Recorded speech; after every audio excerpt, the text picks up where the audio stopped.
नमन है उनको जो बर्फ में भी आग बने, जो दुश्मन के सीने पे धधकते राग बने।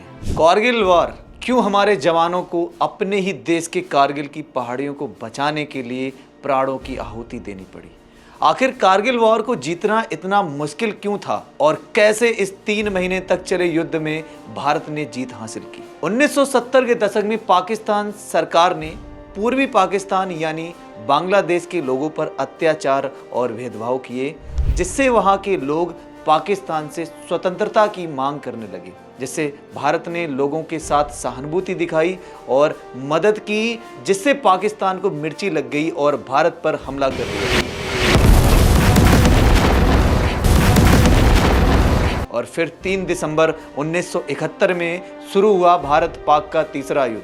16 अक्टूबर 1971 में पाकिस्तान अपने 93,000 सैनिकों के साथ भारत के सामने सरेंडर कर देता है और इंडियन आर्मी की मदद से बांग्लादेश अपना स्वतंत्र झंडा फहराता है। पाकिस्तान की इस हार से हुई बेइज्जती से पाकिस्तान का एक सिपाही परवेज मुशर्रफ बड़ा दुखी होता है और भारत से बदला लेने की साजिश रचने लगा। इसी बीच 1984 में भारत ने पाकिस्तान को सियाचिन में एक बार फिर से धूल चटा दी, जिससे परवेज मुशर्रफ बहुत बौखला गया। इसी बीच चीन एटॉमिक पावर बन गया था। पड़ोस में बढ़ते खतरे को देख 1998 में भारत दूसरी बार परमाणु का सफल परीक्षण करता है। इसी के कुछ दिन बाद में पाकिस्तान भी एटॉमिक पावर का परीक्षण कर लेता है। अब दोनों देश एक दूसरे के लिए कितने घातक हो सकते थे, इस स्थिति को समझते हुए प्रधानमंत्री अटल बिहारी वाजपेयी 19 फरवरी 1999 को लाहौर दौरे पे जाते हैं और पाकिस्तान प्रधानमंत्री नवाज शरीफ के साथ 21 फरवरी 1999 को लाहौर समझौते पर हस्ताक्षर करते हैं। उनके स्वागत में उन्हें 21 तोपों की सलामी दी गई, लेकिन 1971-1984 की हार से बौखलाया वो पाकिस्तान सिपाही परवेज मुशर्रफ 1998 में आर्मी का चीफ बना और उसने भारत के खिलाफ ऑपरेशन भद्र चलाया, जिसका उद्देश्य था कारगिल की ऊंची पहाड़ियों पर कब्जा करना और लेह लद्दाख को भारत से जोड़ने वाले राष्ट्रीय राजमार्ग NH-1A को काटना। अपने इन्हीं मंसूबों को पूरा करने के लिए मुशर्रफ अपनी आर्मी को कारगिल क्षेत्र में इन्फिल्ट्रेट कराता है। कारगिल के बटालिक गांव के एक चरवाहा ने पाकिस्तानी सैनिकों को पहाड़ी रीजन में पत्थर तोड़कर बंकर बनाते देखा, जिसकी जानकारी उसने पास के आर्मी पोस्ट को दी, जिसकी पुष्टि करने के लिए आर्मी ने पेट्रोलिंग पर सैनिक को भेजा।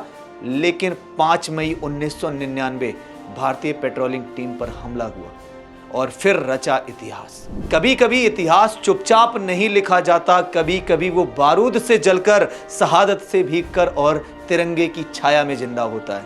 1999 कारगिल, हम जंग नहीं लड़ रहे थे, हम अपने वजूद की लड़ाई लड़ रहे थे। ये कहानी है उन जाबाजों की जो मौत से आंख मिलाकर हंसते हुए बोले, या तो तिरंगा लहरा कर आएंगे या उसमें लिपट कर।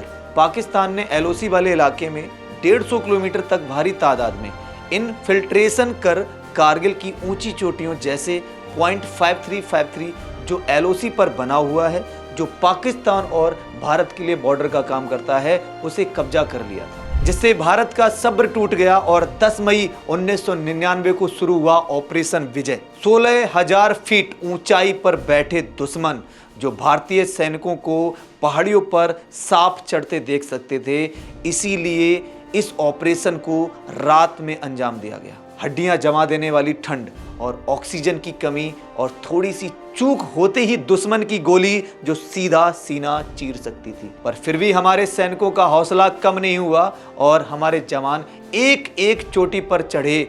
इंडियन आर्मी के इस ऑपरेशन को सफल बनाने में इंडियन एयरफोर्स ने 26 मई 1999 को सफेद सागर और इंडियन नेवी ने ऑपरेशन तलवार लॉन्च कर महत्वपूर्ण रोल निभाया। अंततः 3 महीने चले इस युद्ध में पाकिस्तान को 26 जुलाई को घुटनों पर ला दिया और कारगिल विजय दिवस घोषित हुआ। इस ऑपरेशन में भारत मां ने कैप्टन विक्रम बत्रा, कैप्टन अनुज नायर, लेफ्टिनेंट मनोज पांडे के साथ साथ सैकड़ों बहादुर जवानों को खोया। इस युद्ध ने पूरी दुनिया को बता दिया कि कारगिल विजय दिवस सिर्फ तारीख नहीं है, यह एक जिंदा सबक है कि भारत का सिर न कभी झुका था और न कभी झुकेगा।